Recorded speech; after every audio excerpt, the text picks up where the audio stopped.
Assalamu alaikum students, welcome back to our YouTube channel, and we people are studying the chemistry 9th class series and chapter number 2 is in our process and in progress. Last video में हम लोगों ने discuss की थी discovery of neutron को. So we took a pause in that video और हम लोगों ने सोचा कि हम लोग नेक्स्ट वीडियो के अंदर रदरफोर्ड के एटॉमिक मॉडल को डिस्कस करें because this is a little lengthy topic. So we decided कि इसको हम लोग क्या कहते हैं इसको मतलब इसके लिए एक एंटायरली सेपरेट वीडियो ताकि इसमें हम लोग सारी चीज़ें सारे एस्पेक्ट्स हैं इस टॉपिक के we should cover all the aspects in the same video. So this is the video you people were waiting for. Let's start this video.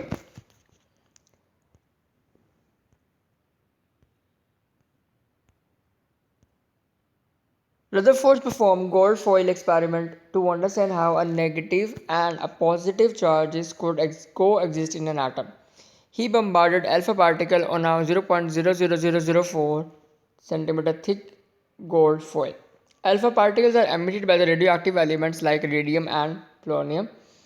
These are actually helium nuclei. They can penetrate through matter to some extent. तो यहाँ पे उनकी basically इसको setup का बताया गया कि उन्होंने जो रदरफोर्ड है उन्होंने क्या यूज़ किया था. उन्होंने गोल्ड फॉयल यूज़ किया था and he bombarded alpha particles and he told the depth the thickness of the foil as well. तो thickness थी 0.0004 और उन्होंने सोर्स ही बता दिया कि रेडियो एक्टिव एलिमेंट का सोर्स क्या था, रेडियम थी और पोलोनियम थी. Let's move next. He observed that the effects of alpha particles on the photographic plates or a screen coated with zinc sulfide as shown in figure 2.3. He proved that plumb pudding model of the atom was not correct. तो उन्होंने क्या किया कि he proved कि जो plum pudding वाला previously propose किया गया था सेटअप दैट वाज इनकरेक्ट. तो ये आप देख सकते हैं कि सेंटर में क्या था कि डिफ्लेक्शन हो रही है और यहाँ पर स्मॉल डिफ्लेक्शन हो रही है और ये देखिए majority of the particles are undeflected and these are repelled back. ठीक हो गया. Scattering of alpha particles by atoms of gold foil.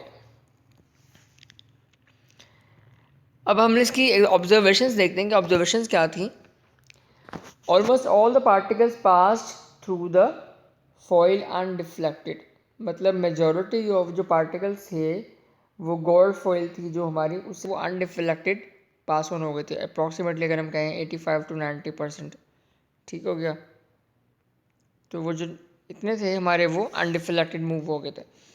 Out of 20,000 particles, only few were deflected at fairly large angles and very few bounced back on hitting the gold foil. तो ये आप number की ratio लगा सकते हैं. Out of 20,000 particles, only few were deflected back. अच्छा, अब इसके रिजल्ट्स क्या थे एक्सपेरिमेंट के वो भी हम डिस्कस कर लेते हैं. Keeping in view the experiment, Rutherford proposed Palensky model for an atom and concluded the following results. Number 1. Since most of the particles pass through the foil undeflected, therefore most of the volume occupied by the atom is empty. तो उन्होंने बताया कि जो most of the particles थे वो क्या था, वो तो undeflected वो move on कर गए थे ना आगे. तो ही सजेस्टेड कि जो मेजॉरिटी ऑफ द वॉल्यूम है या एरिया है एटम का वो क्या है, that is empty. Number 2, the deflection of few particles prove that there is a center of positive charges in an atom which is called the nucleus of an atom.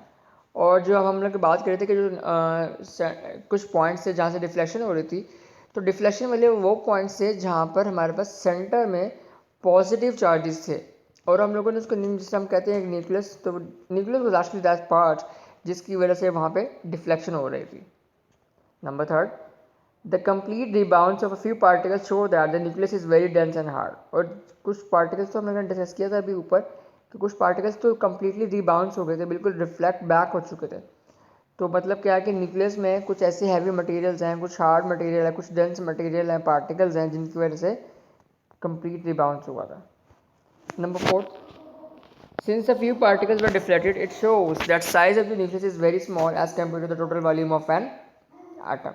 तो ये size का एक comparison दिया हुआ है कि जो nucleus का अगर साइज़ की हम कंपैरिजन करें to the size of atom तो डेफिनेटली न्यूक्लियस का size comparatively to that of atom उसका स्मॉल ही होगा। The next point is the electrons revolve around the nucleus. An atom as a whole is neutral, therefore the number of electrons in an atom is equal to the number of protons. The number of electrons is equal to the number of protons. ये चीज़ याद रखिएगा।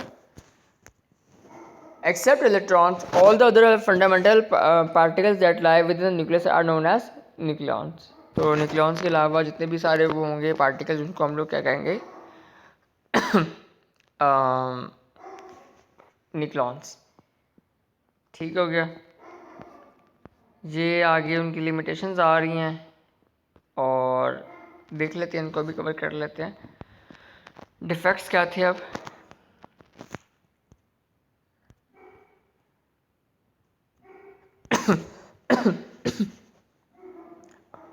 Although the Rutherford experiment proved that plum pudding model of an atom was not correct, yet it had following defects. According to the classical theory of radiation, electrons, being the charged particles, should release or emit energy continuously, and they should ultimately fall into the nucleus.